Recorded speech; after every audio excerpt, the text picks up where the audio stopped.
जर तुम्ही अद्याप मुख्यमंत्री लाडकी बहीण योजनेची ई-के-वाय-सी केली नसेल तर काळजी करू नका.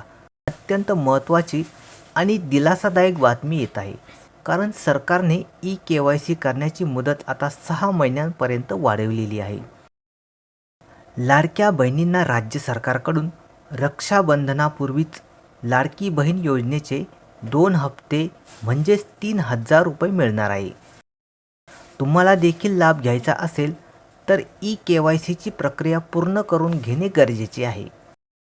तुमचे पैसे किंवा हप्ते अडकले असतील तर ते ई-के-वाय-सी केल्यानंतर ते तुमच्या बँक खात्यात जमा केले जाणार आहे.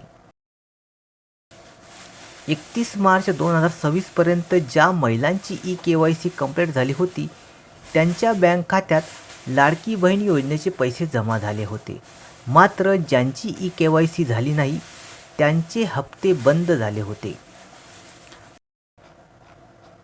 मुख्यमंत्री लाडकी बहीण योजनेची ई-के-वाय-सी करण्यासाठी तुम्ही थेट ladkibahin.maharashtra.gov.in या अधिकृत पोर्टलवरून स्वतः आपल्या मोबाईलवरून करू शकता.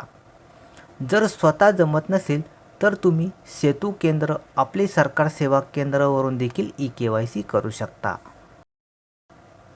जर ही माहिती उपयुक्त वाटली असेल तर हा व्हिडिओ नक्की शेअर करा, जेणेकरून जास्तीत जास्त पात्र महिलांपर्यंत ही माहिती पोहोचवली जाईल.